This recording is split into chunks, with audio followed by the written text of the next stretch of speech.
শাস্ত্র মেনেই পুজো আর পুজো মানেই শাস্ত্রী। তা আজকে বিশ্বকর্মা পুজো, বিশ্বকর্মা পুজোর দিন শাস্ত্রীর অফিসিয়াল মোশন পোস্টার যেটা কয়েক ঘন্টা আগে ড্রপ আউট করা হয়। তো কেমন লাগলো এই পোস্টারটা? দেখুন, মিঠুন চক্রবর্তী একজন অভাবনীয় ব্যক্তিত্ব, মানে তার কাজের প্রতি এতটা ডেডিকেশন, এতটা ভালোবাসা, এবং এই মানুষটার বিকল্প কেউ হতে পারে না। কেউ ভাবতে পেরেছিল এই মানুষটা কাবুলিওয়ালায় এরকম একটা পারফরমেন্স দেবে?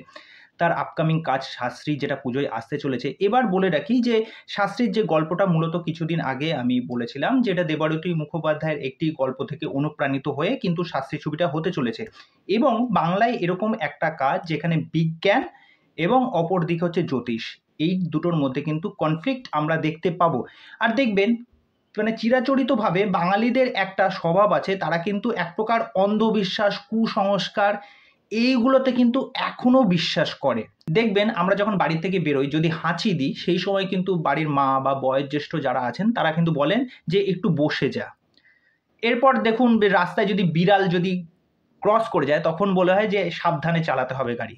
এক শালিক দেখলে আমরা মনে করি যে আজকের দিনটা খুব খারাপ যাবে। আমাদের কিন্তু এই সুপারস্টিশনগুলো কিন্তু রয়েছে, এইগুলোর থেকে কিন্তু আমরা এখনো বেরোতে পারিনি। এছাড়া প্রচুর এরকম সুপারস্টিশন আছে। তা এর কলা গাছ দেখলে নমস্কার করতে হয়, আরও এরকম হ্যাড্ডা ফ্যাড্ডা মানে আছে এই বিষয়গুলো।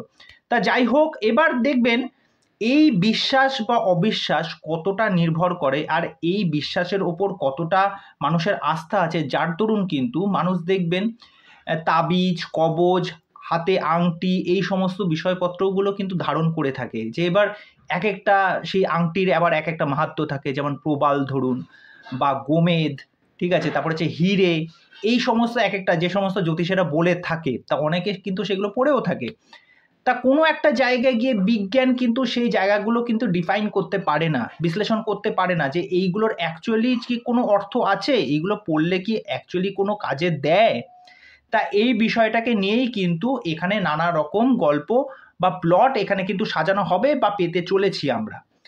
তা এখানে শাস্ত্রীর মোশন পোস্টারে যদি আপনারা ভালো করে দেখেন, মিঠুন চক্রবর্তীরও কিন্তু যে গেট আপটা, যে লুকটা আমরা দেখতে পাচ্ছি, সেটা কিন্তু যথেষ্ট প্রমিসিং লাগছে, এবং সেই মানুষটা কতটা আত্মবিশ্বাসী সেটা তার চোখ মুখ দেখে স্পষ্ট লাগছে। এবার বলে রাখি যে হিন্দি সিনেমায় একটা বেরিয়েছিল ও মাই গড, যেখানে অক্ষয় কুমার ছিল, পরেশ রাওয়াল ছিল, অপরদিকে মিঠুন চক্রবর্তী, যেখানে আমরা পুরোহিতের ভূমিকায় তাকে অভিনয় করতে দেখি, সেখানে সেই হাতটাকে এরকম এরকম করে, তার পারফরমেন্স কিন্তু দেখবার মতো ছিল। তা যাই হোক, এখানে সোহম ভার্সেস মিঠুন চক্রবর্তী, সোহমকেও এখানে যথেষ্ট বলিষ্ঠ লাগছে তার ক্যারেক্টারটা, কেননা তিনি হয়তো বিজ্ঞানের তরফে নানা রকম যুক্তিতর্ক এখানে পেশ করবেন। তো দেখা যাক কাজটা কেমন হয়। তা পোস্টারটা সত্যি খুব প্রমিসিং লেগেছে। বিজিএমটা যে ব্যাকগ্রাউন্ডে বাজছে সেটা দারুণ লাগছে, মানে ওই ক্যারেক্টারটাকে আপলিফট করছে অনেকটা। দেখুন, শাস্ত্রী নিয়ে কিন্তু খুব একটা কিন্তু হাইপ দেখা যাচ্ছে না, যদিও বা অবশ্য টিজার বা ট্রেলার এখনো কিছু আমরা দেখতে পাইনি, কিন্তু এটা আমি হলপ করে বলতে পারি এই কাজটা কিন্তু নতুনত্ব হতে চলেছে, কেননা বাংলায় এই ধরনের কাজ কিন্তু হয়নি, এবং এটা ওয়ান কাইন্ড অফ কিন্তু তুরুপের তাস, যে কোনো সময় কিন্তু বাজি মাত দিয়ে দিতে পারে। এটা কিন্তু আমি ডেফিনেটলি বলছি আজকের এই ভিডিওতে। তা এই বিষয়ে আপনাদের কি মতামত সেটা অবশ্যই আমাকে কমেন্ট করে জানাবেন। তো চলুন আজকের ভিডিও এখানেই শেষ করছি, পরবর্তী ভিডিওতে আবার দেখা হবে। আর চ্যানেলে এসে চ্যানেলটিকে সাবস্ক্রাইব করে দিয়ে এভাবে সাথে থাকবেন, পাশে থাকবেন। নমস্কার।